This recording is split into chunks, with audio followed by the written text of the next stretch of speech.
అందరికీ ఉద్యమాభివందనాలు.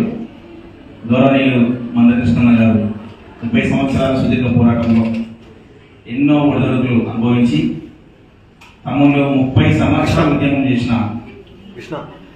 నా జాతిలో పుట్టినటువంటి కౌలు కళాకారులు ఒక 30 రోజుల సమయం కావాలని చెప్పేసి అనడము నిజంగా జాతిలో పుట్టిన కౌలు కళాకారులు అందరూ కూడా అరే మేము ఎందుకు వెనుకబడున్నాం అన్నేందుకు ఇట్లా అడగలేదని చెప్పేసి అందరూ కూడా ప్రతి ఒక్కరు కూడా ఈ కమ్యూనిటీలో ఉన్నటువంటి కౌలు కళాకారులను కూడా కదిలి వచ్చారు. సోదరులారా, కేవలము మాదిగ కమ్యూనిటీ వర్గీకరణ కోసం చేస్తున్నటువంటి ఉద్యమంలో మాదిగ కౌలు కళాకారులు మాత్రమే కాకుండా మిగతా అన్ని వర్గాలు ఇది ఒక రాజ్యాంగబద్ధమైన ఒక ప్రజాస్వామికమైనటువంటి హక్కుగా వర్గీకరణ ఉద్యమాన్ని నడిపిస్తున్న సందర్భంలో అన్ని రాజకీయ పార్టీలు అనుకూలమైనటువంటి వైఖరిని వ్యక్తపరిచినాయి, అన్ని ప్రజా సంఘాలు అనుకూలమైన అంశాన్ని వ్యక్తపరిచినాయి. అందరూ కౌలు కళాకారులు కూడా మాట్లాడుతూ ఉన్నారు. కానీ బయట ఏం జరుగుతూ ఉన్నది, ఇది కేవలం మాలమాదిగల పంచాయతీలాగా జరుగుతా ఉంది. అది మాలమాదిగల పంచాయతీ కాదు, ఇది ఒక ప్రజాస్వామికమైనటువంటి డిమాండ్ అని చెప్పేసి ప్రజాస్వామిక వాళ్ళందరూ కూడా అన్ని వర్గాల్లో ఉన్నటువంటి వాళ్ళందరూ కూడా ఈ వర్గీకరణ ఉద్యమంలో కలిసి భాగస్వాములై కలిసి రావడం ద్వారా ఇది ఒక నిజమైన ప్రజాస్వామికమైన డిమాండ్. ఇది మానవాళిల మధ్యన కొట్లాటలో పంచాయతీ కాదు. ఇది రాజ్యాంగబద్ధంగా పంచుకునే ఫలాల దగ్గర కొంతమంది ఒక నియంతృత్వ వైఖరితోటి లేదా ఒక స్వార్థపూరితమైనటువంటి ఆలోచనతోటి ఈ వర్గీకరణ అనేది కావద్దు, మనం కలిసే ఉందాం అనే పేరు మీద ఇంకా ఈ అణచబడ్డ కులాలని ఇంకా అణచివేసేటట్లుగా ఏవైతే రిజర్వేషన్ ఫలాలు దక్కకుండా ఉన్నాయో ఆ దక్కకుండా ఇంకా ఉండేందుకు కూడా కుట్రపూరితంగా కొంతమంది నాయకులు చేసినటువంటి కుట్రల్ని భగ్నం చేయడానికి మాల సామాజిక వర్గంలో ఉన్నటువంటి చాలా మంది కూడా ఇది ఒక ప్రజాస్వామికమైన డిమాండ్ అని చెప్పేసి రియలైజ్ అయ్యారు. వాళ్ళు కూడా అనుకూలమైనటువంటి వైఖరిని వ్యక్తపరుస్తా ఉన్నారు.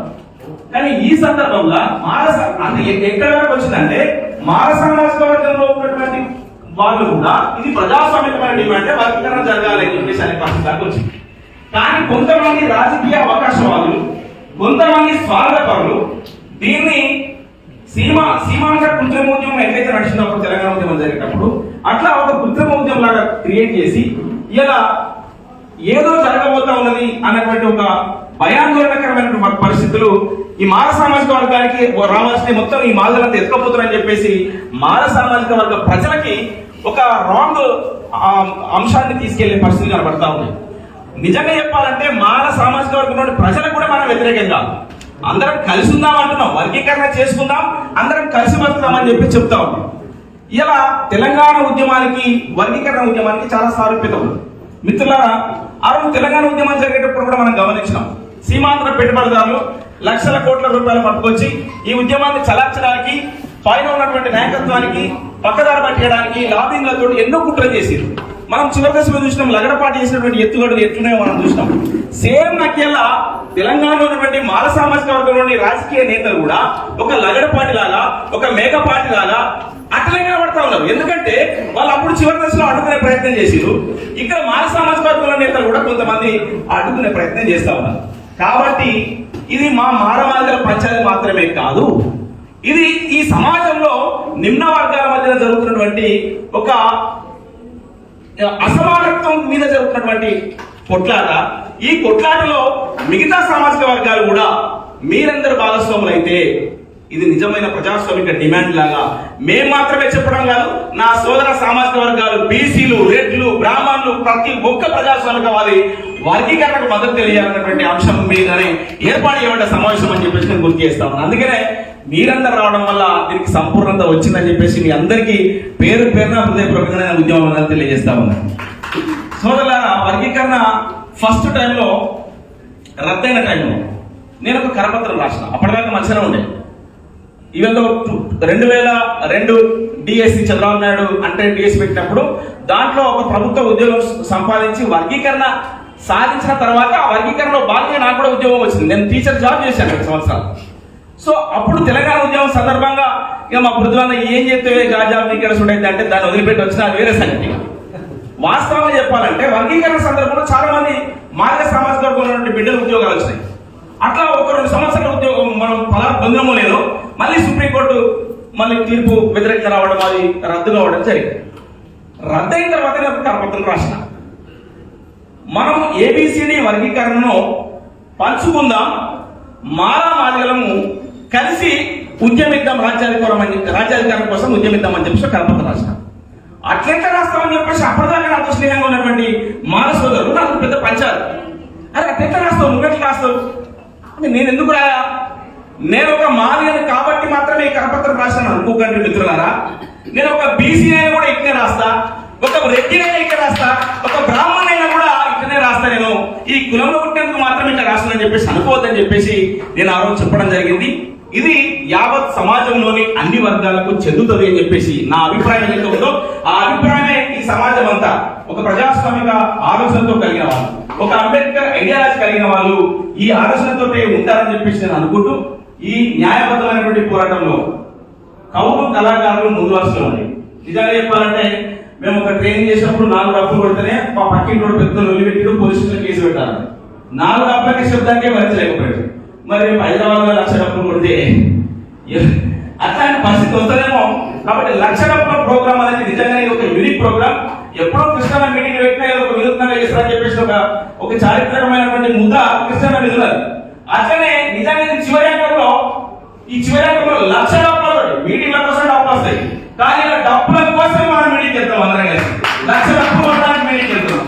కాబట్టి ఒక సాంస్కృతిక పోరాటంలో తుదశ ఉంది. కాబట్టి ఆ సాంస్కృతిక రంగంలో ఉన్నటువంటి కవులు కళాకారులందరూ ముందు వరుసలో ఉంటే బాగుంటుందని చెప్పేసినటువంటి కృష్ణ ఆలోచనకు నేను హృదయపూర్వకంగా ఉద్యమాలను తెలియజేసుకుంటూ మిగతా సామాజిక వర్గ మిత్రులందరూ కూడా మనము నిజంగా చెప్పాలంటే ఒక ప్రజాస్వామిక ఆలోచన ఉన్న వాళ్ళం అందరం కూడా కలిసి బతుకుతాం. చాలా మందికి మా అంజన మా ఆదేయాన్ని చేస్తుంది. చాలా మంది కానీ నువ్వు ఎస్సీ అంటారు. చాలా మంది అంటే కులాన్ని వదిలిపెట్టి ఒక స్నేహపూర్వకులు బతుకుతారు.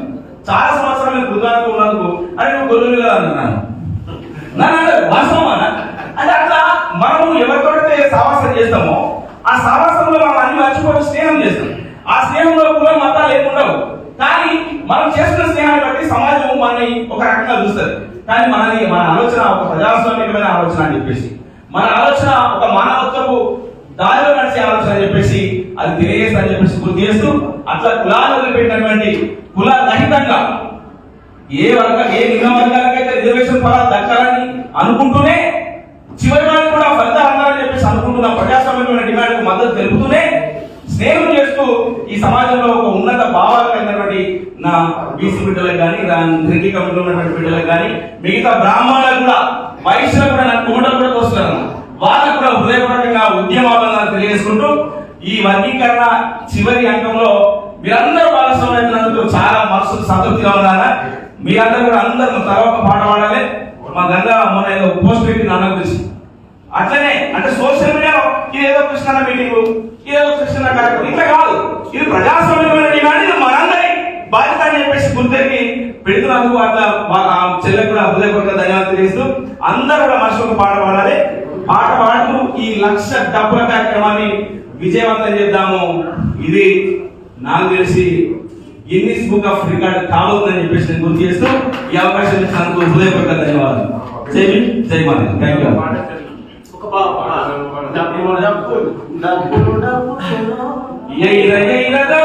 ఇది డప్పులో అసలు మరొకసారి ఇది డప్పులో ఇది డప్పులో ఇది సప్పుడు లక్ష సమాధాన కొరకు 1,00,000 డప్పుల దరువు ఇది డప్పులో ఇది సప్పుడు ముసలి తల్లి కాలాముడికి సత్తే కాపుల ముసలి తల్లి కాలాముడికి సత్తే కాపుల ముసలి తల్లి అవ్వ కాలాముడికి సత్తే కాపుల ముసలి తల్లి